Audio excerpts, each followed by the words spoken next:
vous êtes d'accord avec moi, la plus grande des richesses dans notre semaine, de s'arrêter, de pouvoir le louer et écouter sa parole, continuer et le connaître. Prions. Seigneur, on te dit merci encore parce que tu nous as aimés. On se souvenait tout à l'heure que c'est notre raison, Seigneur, d'être là parce que tu nous aimes. Et on te dit merci, Seigneur. Tu es venu nous rejoindre, tu es venu jusqu'à nous, Jésus. Et non seulement ça, tu nous donnes ta parole, tu nous as laissé ta parole, tu nous as laissé ton esprit aussi. Esprit Saint, agis ce matin dans mon cœur, dans nos cœurs, par ta parole. C'est toi, Esprit, qui nous a inspiré tout ça. Et on te prie encore une fois ce matin. Et on veut te dire merci pour ta parole. En ton nom, Jésus. Amen. Amen. 2 Rois, chapitre 5. On va voir, on continue là où on a laissé, évidemment, dans notre étude la semaine dernière. Et on continue, et on est arrivé à cette étude de Naaman. Vous vous souviendrez de Naaman, qui était un général de l'armée syrienne. On a vu comment toutes ces confrontations-là avec Israël, depuis David, depuis toujours avec les autres nations autour. David avait soumis toutes les nations autour, Salomon aussi, et depuis Salomon, l'idolâtrie était entrée et les autres nations testaient Israël constamment. Et ici, on l'a vu avec l'armée syrienne, avec Ben-Hadad, et on va le revoir ici. Il y a ces confrontations qui continuent, mais on voit ici dans l'armée syrienne, Dieu va nous donner une mise en garde. Ce matin, dans son texte, il va nous encourager par l'histoire de Naaman, mais aussi nous faire une mise en garde avec Naaman, qui est guéri, on le sait, on connaît cette histoire, qui sera guéri et sauvé. Naaman, un général de l'armée syrienne qui possédait tout, qui avait la puissance, qui avait les richesses, qui avait tout ce qu'une personne pouvait désirer. Mais, petit problème, il était lépreux. Il avait tout, sauf, évidemment, la santé. On voit, on sera encouragé parce qu'il est guéri et sauvé, mais on va aussi avoir en contraste, on va voir dans cette étude, le serviteur d'Élisée, Géasi. Géasi, le serviteur d'Élisée, un serviteur juif, qui connaît le Seigneur, qui connaît la parole, qui suit, qui a vu Dieu à l'œuvre, qui a eu le privilège de servir l'Éternel, mais qui désire, lui, posséder ce que le monde offre, à l'inverse, et qui sera perdu, et lui deviendra malade. 2 Rois, chapitre 5, verset 1, nous dit « Naaman, chef de l'armée du roi de Syrie, jouissait de la faveur de son maître et d'une grande considération, car c'était par lui que l'Éternel avait délivré les Syriens. Mais cet homme fort et vaillant était lépreux. L'Éternel avait délivré les Syriens. Il avait livré Israël. Tout d'un coup, mon iPad veut me traduire ça en syrien. Très drôle. OK, première fois que ça fait ça. Merci pour la technologie. C'est très drôle. En quelle langue vous voulez traduire? En français, s'il vous plaît. Donc, on voit ici que Dieu livre Israël aux Syriens. Vous savez, ce n'est pas la première fois que Dieu livre son peuple dans les mains de l'ennemi. Il l'a fait à plusieurs reprises. Et ce qui est intéressant ici, le Saint-Esprit nous révèle que c'était par lui, par Naaman, que l'Éternel avait délivré les Syriens. Intéressant, non? On se souvient dans 1 Roi, chapitre 22. Souvenez-vous dans 1 Roi, chapitre 22, où Josaphat se joignit à Achab, ce qui était une des grandes parties du problème ici, et de Josaphat, mais il se joignit à Achab pour combattre les Syriens, et qu'Achab s'était déguisé, vous vous souviendrez, il s'était déguisé pour aller au combat, parce qu'il ne voulait pas qu'on le reconnaisse, parce qu'il savait qu'on allait vouloir le tuer, et il s'était déguisé au combat, afin que le roi de Syrie, Ben-Hadad, ne le reconnaisse pas, et ses soldats, parce que Ben-Hadad avait dit ceci, ils avaient prétexté un pacte d'amitié. Mais Achab n'est pas certain. Il dit, mais peut-être qu'on va vouloir me tuer. Et Ben-Achab, évidemment, dit ceci, 1 Roi, chapitre 22, verset 31, vous n'attaquerez ni petit ni grand, mais vous attaquerez seulement le roi d'Israël. Donc, l'armée entière était à la recherche du roi d'Israël, d'Achab. Et Achab s'était déguisé, et on se souvient de l'histoire. Toute l'armée était venue vers Josaphat, pensant que c'était le roi d'Israël. Ils se sont rendus compte que Josaphat n'était pas le roi parce qu'il a poussé un cri. Ils avaient crié, ils se sont dit « Ah, ça, c'est pas le roi d'Israël. » Ils ont reconnu que c'était Josaphat. Et à ce moment, lorsque Josaphat a poussé un cri, quelqu'un de l'armée des Syriens a lancé une flèche au hasard. Et ça a touché Achab au niveau de la cuirasse, et il est décédé. Et on avait vu cette histoire. Hein, alors, un roi, chapitre 22, verset 34, nous disait « Alors un homme tira son arc au hasard et frappa le roi d'Israël au défaut de la cuirasse. Le roi dit à celui qui le dirigeait son char, « Tourne et fais-moi sortir du champ de bataille, car je suis blessé. » Le combat devint acharné ce jour-là. Le roi fut retenu dans son char en face des Syriens, mourut le soir même. L'historien Joseph, qui a vécu en même temps que les apôtres, au 1er siècle, suggère que cet homme qui a tiré cette flèche au hasard était Naaman, ce qui était très probable. Ici, on nous révèle que c'était par cet homme que Dieu avait livré Israël, avait fait gagner les Syriens. Donc, on peut croire très sérieusement que Naaman était cet homme qui avait tiré la flèche. On avait vu, vous vous souviendrez, dans cette histoire, que le Seigneur, la flèche du Seigneur ne manque jamais sa cible. La flèche, la petite flèche du Seigneur, évidemment, on avait vu que c'est dans nos cœurs. Lorsque le Seigneur a quelque chose à pointer, lorsqu'il veut, il veut nous parler, il ne manque jamais la cible.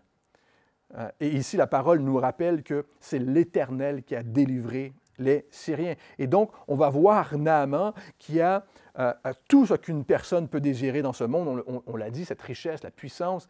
Il était fort et vaillant. La parole le décrit comme de la même manière que Gédéon, fort et vaillant. Mais il est lépreux, il se meurt physiquement, mais surtout, il ne connaît pas Dieu, il ne connaît pas l'Éternel. Si tu étais lépreux, évidemment, en Israël, tu étais considéré comme impur, hein, tu étais isolé, mis à part, mais pas dans les nations étrangères non juives. Donc, Naaman pouvait garder son poste. Et Naaman, vous savez, représente des millions de personnes, pour ne pas dire des milliards de personnes aujourd'hui sur notre planète. Représente toutes ces personnes sur la Terre qui vivent pour les choses d'ici-bas, qui mettent leur énergie, leur cœur à voir les choses du monde, à les choses d'ici-bas, mais qui sont littéralement et tranquillement rongés par la mort. Mais vous savez, le Seigneur n'oublie personne. C'est une première chose qu'on peut tirer du texte ici ce matin, c'est que le Seigneur n'oublie personne. Il a utilisé Naaman pour sauver les Syriens, mais il n'oublie pas Naaman. Sa parole nous dit, frères et sœurs, que Dieu a tant aimé le monde. Écoutez ceci. Parfois, on veut s'opposer au monde. Parfois, on veut rejeter le monde. Parfois, on veut juger le monde. Dieu a tant aimé le monde qu'il a donné son Fils unique, afin que quiconque croit en lui ne périsse pas, mais qu'il ait la vie éternelle. Jean, chapitre 3, verset 16. Mais c'est le cœur de Dieu. Dieu a tant aimé le monde. Pourquoi nous, on le haïrait, n'est-ce pas?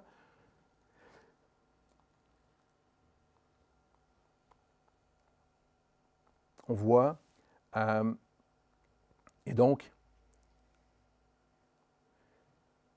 non seulement le Seigneur a utilisé Naaman, mais il veut rejoindre le monde. Il veut le rejoindre. Il veut lui offrir la vie éternelle. Jésus a dit dans Luc chapitre 4, il y avait aussi plusieurs lépreux en Israël au temps d'Élisée, le prophète. Et cependant, aucun d'eux, aucun lépreux en Israël ne fut purifié, si ce n'est Naaman le Syrien. Le Seigneur n'oublie personne. Le Seigneur veut rejoindre.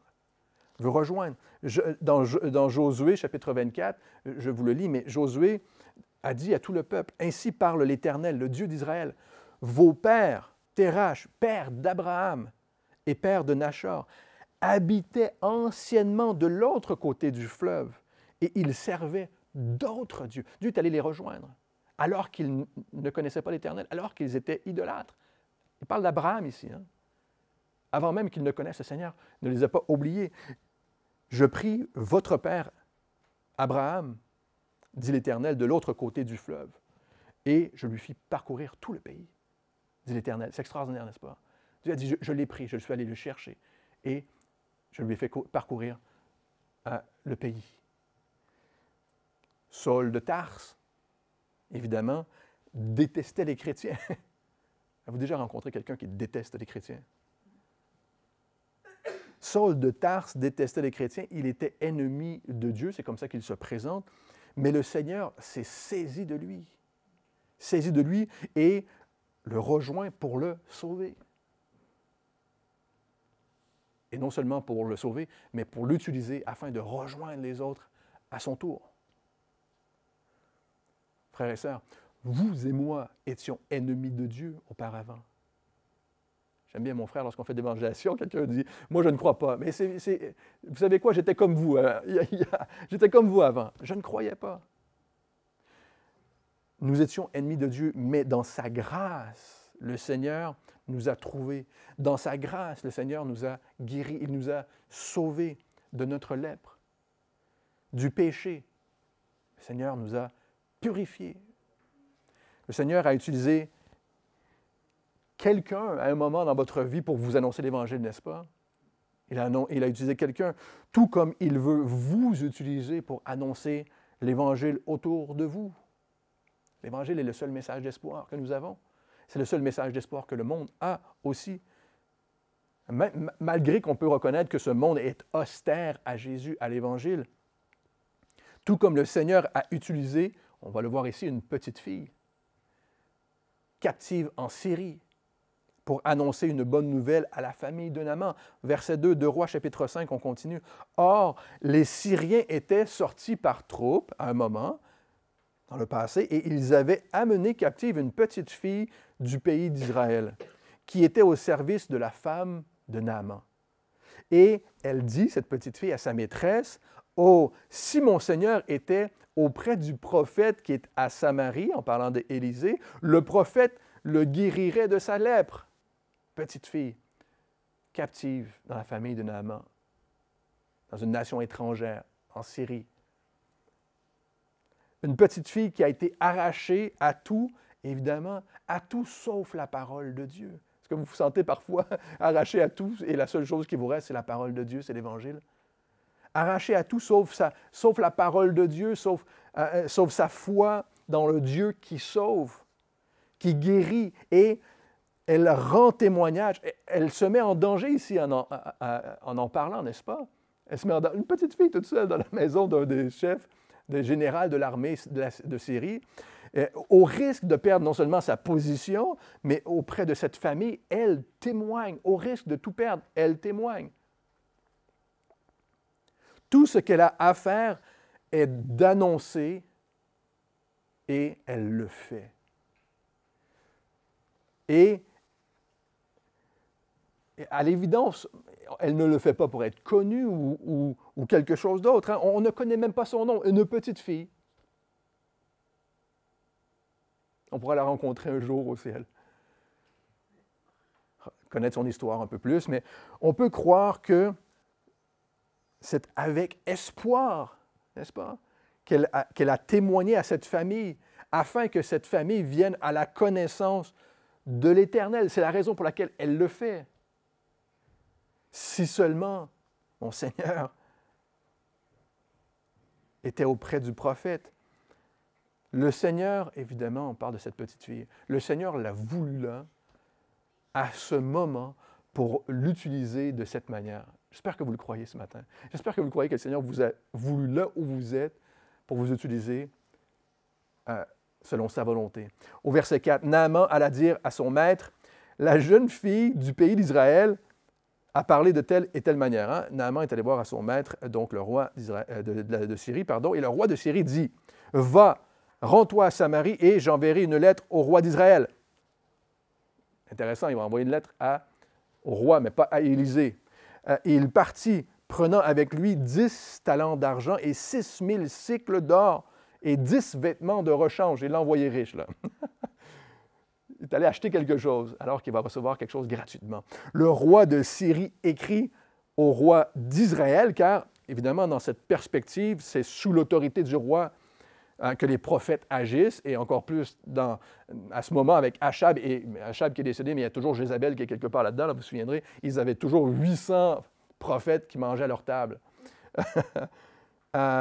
Et Pharaon avait la même chose, il y avait ses magiciens avec lui, vous vous souviendrez. Hein? Donc, dans la perspective que les prophètes travaillent pour le roi. Donc, Ben-Hadad, le roi de Syrie, envoie Naaman avec plus qu'une petite fortune. C'est des millions d'euros.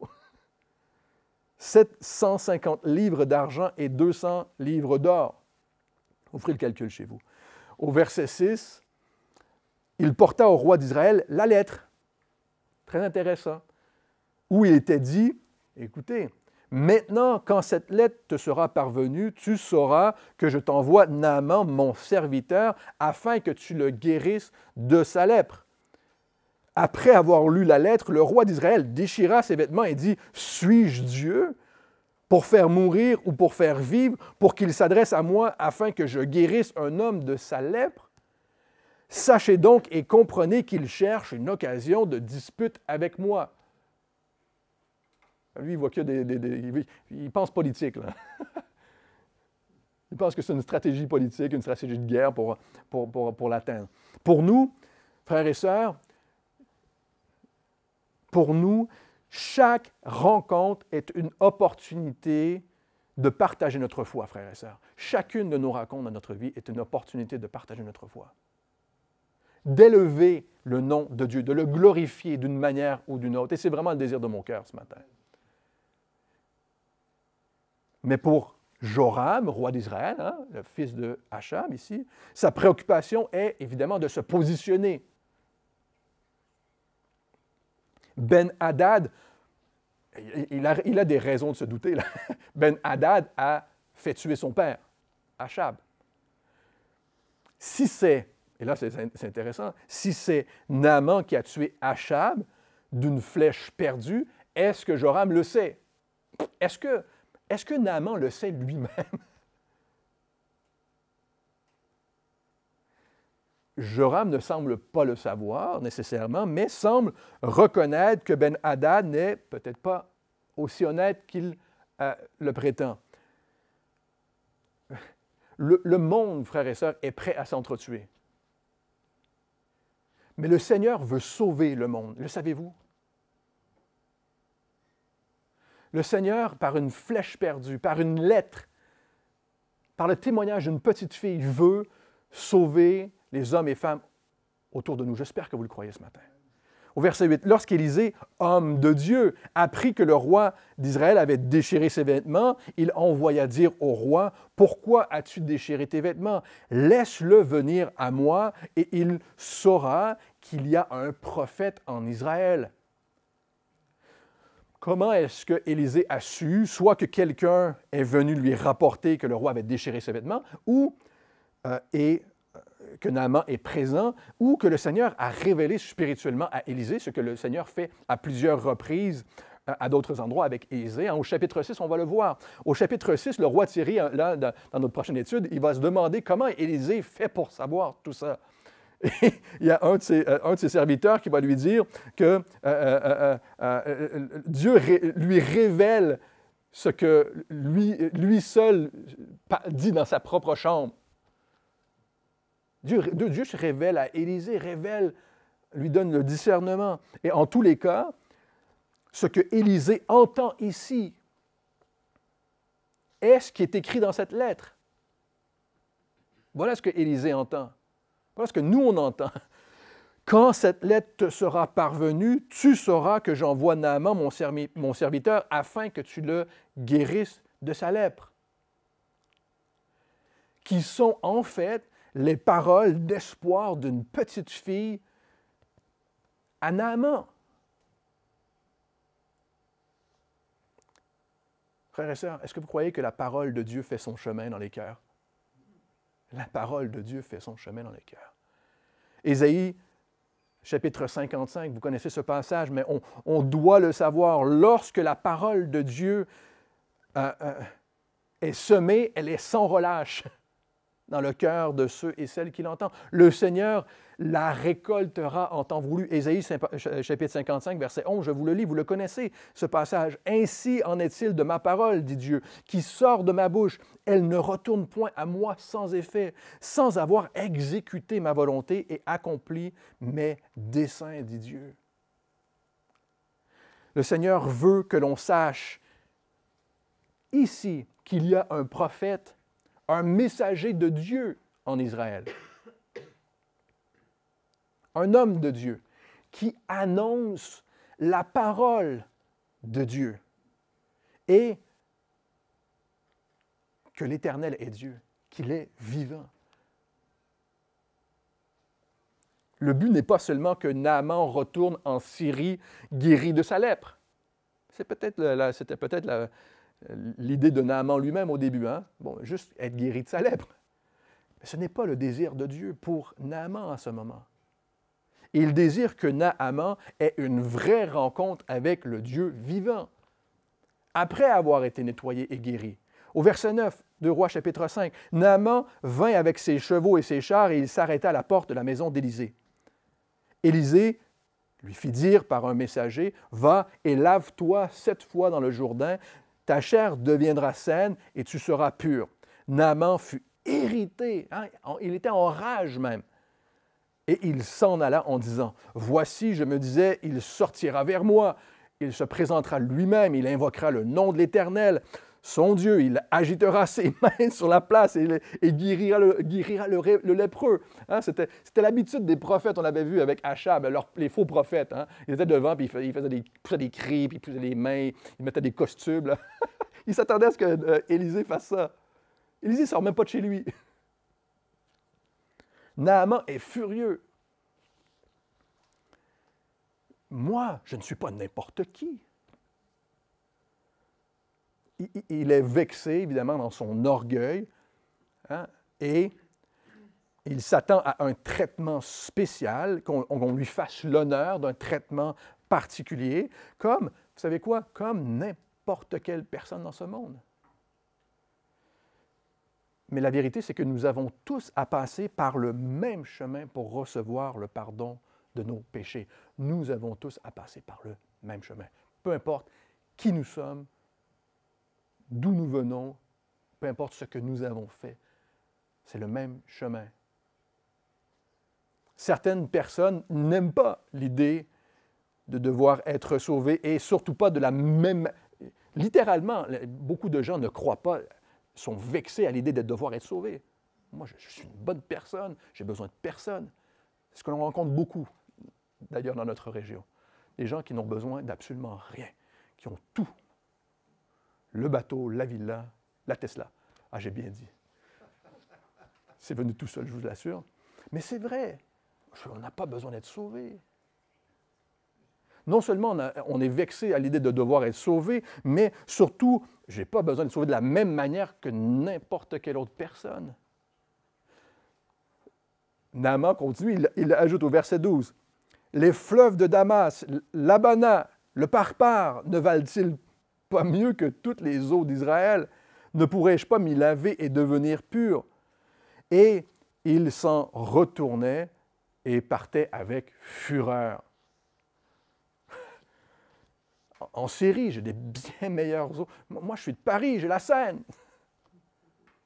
J'ai le Rhône. J'habite Châteauneuf-du-Pape, je vois le Rhône, c'est magnifique. C'est bien mieux que la Charente. Ou j'ai la Charente qui se déverse dans la mer. Mais ses serviteurs s'approchèrent pour lui parler.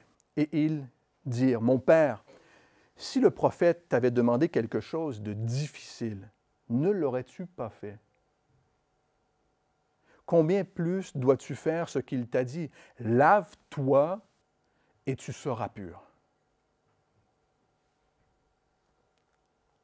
Frères et sœurs, nous le savons, la guérison ne résidait pas dans le Jourdain, dans les eaux du Jourdain, mais dans l'obéissance.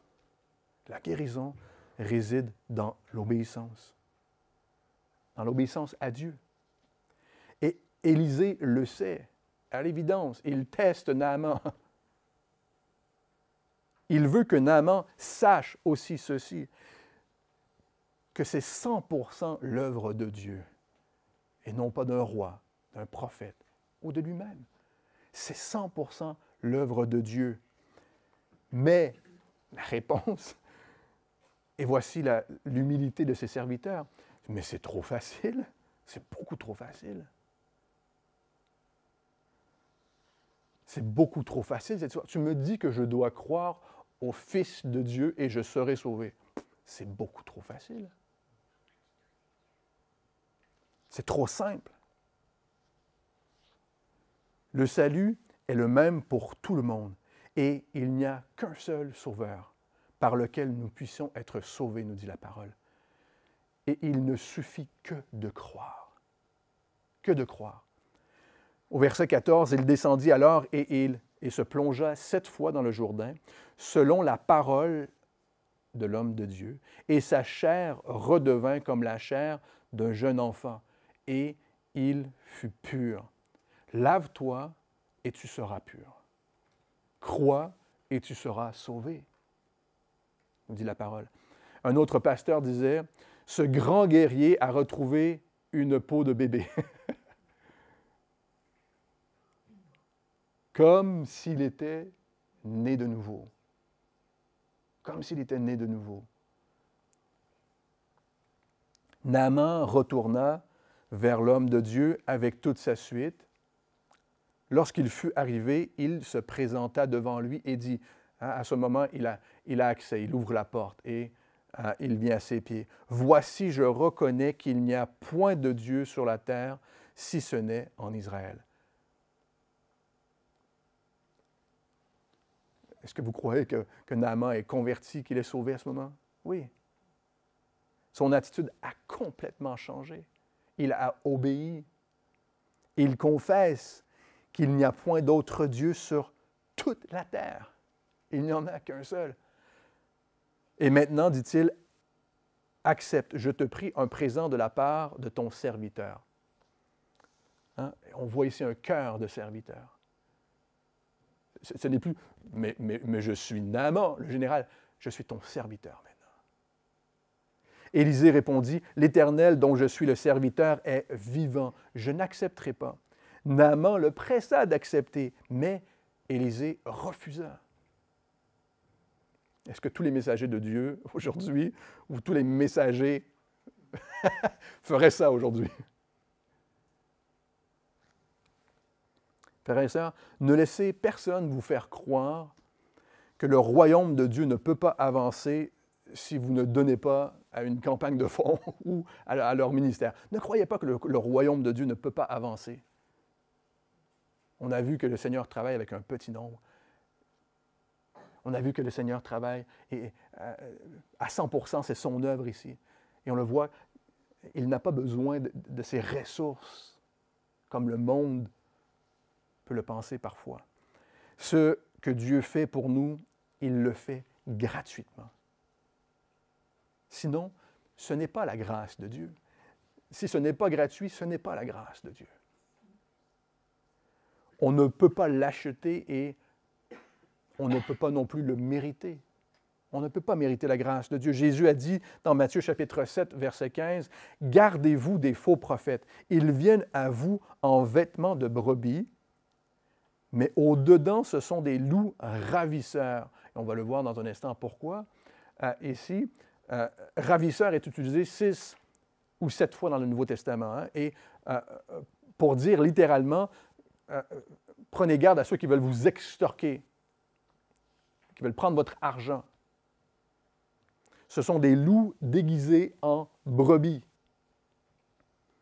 Un autre pasteur disait, « Les faux prophètes sont faciles à reconnaître, car des brebis mangent de l'herbe, alors qu'il n'y en a qu'une brebis qui mange d'autres brebis. » Ça fait du sens pour vous?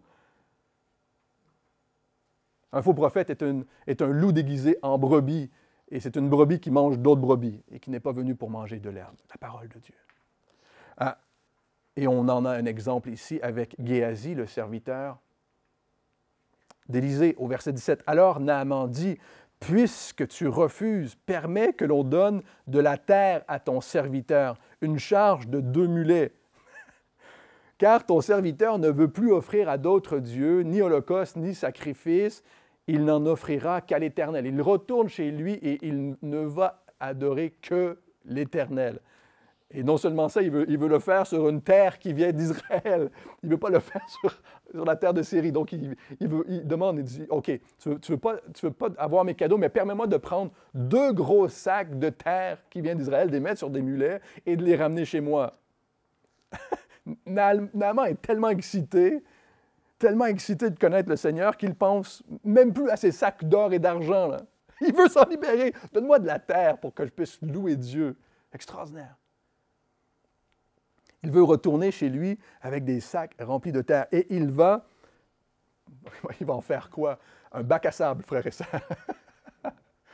Il va faire un bac à sable où il pourra s'asseoir dedans et adorer l'Éternel, parce qu'il ne veut plus adorer ses idoles. La tête de sa femme lorsqu'il a dû rentrer à la maison avec une peau de bébé et avec un bac à sable. Hein? Une peau de bébé et un bac à sable. Chérie, quelque chose s'est produit dans ta vie. Hein? On le sait, il est nouveau converti, il est né de nouveau, il a vraiment cette nouvelle vie en lui et on doit grandir parfois. Hein? Des choses on prend le temps de comprendre, d'assumer puis de réaliser dans notre vie chrétienne. Et ici, Naaman a le temps de grandir dans sa foi. Au verset 18, « Voici toutefois ce que je prie l'Éternel de pardonner à ton serviteur. » Naaman demande ceci à Élisée. « Quand mon maître entre dans la maison de Rimon, hein, son idole, pour s'y prosterner et qu'il s'appuie sur ma main, je me prosterne aussi dans la maison de Rimon. Veuille l'Éternel pardonner à ton serviteur lorsque je me prosternerai dans la maison de Rimon. » On voit qu'il est partagé à ce moment-là. Il sait qu'il retourne chez lui et il y a des idoles. Je retourne chez moi dans la joie de connaître l'Éternel, excité de le servir, mais est-ce que le Seigneur peut me pardonner si je me prosterne avec mon maître, hein, Ben-Hadad, le roi de Syrie, lorsqu'il va prendre ma main, parce qu'il est probablement plus vieux, hein, et lorsqu'il va prendre ma main, s'appuyer sur moi et que je devrais me prosterner avec lui? Est-ce que le Seigneur peut me pardonner? Il est partagé dans son cœur. Il ne veut plus servir ses idoles. Élisée lui dit, « Va en paix. » Il n'approuve pas nécessairement, il n'approuve pas de se prosterner devant Rimon, mais Naaman se retrouve maintenant, frères et sœurs, écoutez ceci, il va se retrouver envers son maître dans la position de la petite fille qui travaille chez lui. Naaman va se retrouver dans la même position avec son maître que la petite fille était, dans la position où elle était avec lui dans sa propre maison, comme servante, qui a été pour lui un témoignage d'humilité et d'obéissance dans une situation difficile. Cette petite fille était dans une situation difficile, elle a témoigné. Naaman sera dans une position difficile et c'est à son tour d'être témoin et le Seigneur l'a certainement utilisé pour ça, dans sa famille, dans sa propre famille et dans son rôle auprès du roi. On n'a pas à en douter. Lorsque Naaman eut quitté Élisée et qu'il fut à une certaine distance, hein, Géasi, serviteur d'Élisée, homme de Dieu, se dit en lui-même, hein, il attend que Naaman soit loin, il veut l'isoler. Pensant que le Seigneur ne le voit pas, évidemment, pensant que Élisée ne le voit pas, mais en même temps, tu crois que Dieu ne te voit pas. Donc, Géasi, serviteur d'Élisée, homme de Dieu, se dit en lui-même, « Voici mon maître aménagé Naaman, ce Syrien. » Il y a un ton de dérision ici, l'étranger. En n'acceptant pas de sa main ce qu'il avait apporté, l'Éternel est vivant. Je vais courir après lui et j'en obtiendrai quelque chose. Littéralement, je vais lui prendre quelque chose. Géasi a vu, encore une fois, l'Éternel à l'œuvre au travers d'Élisée. Il a vu la résurrection de ce petit garçon, de la femme sunamite. Il a été témoin de ces choses. Il est peut-être frustré, et probablement, de ne pas avoir la reconnaissance qu'il croit lui être due. Et en plus, il blâme Élisée pour ça. Mon maître a été gentil. Il aurait dû avoir la main lourde sur lui. Non seulement il pense que Dieu ne le voit pas, et remarquez, il se dit en lui-même, il se convainc lui-même. Il se ment à lui-même. L'Éternel est vivant. Avez-vous remarqué ce qu'il a omis? Élisée vient de dire la même chose à Naaman. Il a omis de dire « dont je suis le serviteur ». L'Éternel est vivant, au verset 16. L'Éternel est vivant, dont je suis le serviteur. C'est ce que Élisée a dit. Ici, Géasi l'omet. L'Éternel est vivant. C'est facile de dire Dieu existe. Es-tu son serviteur? Et c'est parce que la convoitise est entrée dans son cœur, dans le cœur de Géasi, et il va maintenant servir ses propres intérêts. Au verset 21, « Et Géasi courut après Naaman. Naaman, le voyant courir après lui, descendit de son char pour aller à sa rencontre et dit, « Tout va-t-il bien? » Géasi répondit, « Tout va bien, mon maître. M'envoie te dire, voici, il vient d'arriver chez moi 2 jeunes gens de la montagne d'Éphraïm, probablement d'entre les fils des prophètes, 2 étudiants, dont pour eux, je te prie, pour eux, je te prie, 1 talent d'argent et 1 vêtement de rechange, pour qu'on puisse pourvoir à leurs besoins. » Non seulement Géasi se ment à lui-même, il convoite, et maintenant, et frères et sœurs, en peu de temps, il ment à tout le monde. Jacques, chapitre 1, nous dit que la convoitise ouvre la porte à toutes sortes de péchés. La convoitise ouvre la porte à toutes sortes de péchés. Lorsque tu mets le pied dans l'engrenage, c'est très difficile d'arrêter. Très difficile d'arrêter. Un péché en attire un autre. Il se ment à lui-même et maintenant il ment à tout le monde. Naaman dit, consent à prendre 2 talents. La générosité, le cœur, il descend de son char. Un général ne fait pas ça, descend de son char pour un serviteur.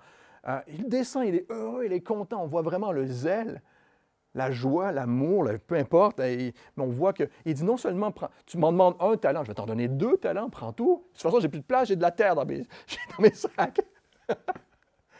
Naaman dit consent à prendre 2 talents, il le pressa et il le serra 2 talents d'argent dans son sac, donna 2 habits de rechange et les fit porter devant Géasi par 2 de ses serviteurs. Comme ça, tu ne te feras pas voler sur le chemin du retour. Arrivé à la colline, Géasi les prit de leurs mains, avec empressement, et les déposa dans sa maison, et il renvoya ces gens qui partirent. Il a bien réussi à dissimuler tout ça, en pensant que ni Élisée le verrait, évidemment que Dieu ne le voyait pas. Au verset 25, « Puis il alla se présenter à son maître. Élisée lui dit, « D'où viens-tu, Géasi? » Il répondit, « Ton serviteur n'est allé ni d'un côté ni d'un autre. »« T'es allé où? » »« Nulle part. » Il aurait pu dire, « Ça ne te regarde pas, ça aurait été pareil. » Et Élisée, vous savez, Élisée ici lui donne la possibilité. Et lui donne la possibilité d'avouer sa faute. Qu'as-tu fait? Mais Géasi n'a aucune intention de le faire. Un autre pasteur disait, vous savez, un péché secret, ça n'existe pas. Un péché secret, ça n'existe pas. Le Seigneur le sait. Hébreux chapitre 4, verset 13 nous dit aussi, « Nulle créature n'est cachée devant lui. Mais tout est nu et découvert aux yeux de celui à qui nous devons rendre compte. » Un péché secret, ça n'existe pas. Dieu le voit. Le Seigneur sait ce que Géasi a fait et il le communique, il donne le discernement à son serviteur Élisée. Ce que le Seigneur fait souvent avec ses serviteurs.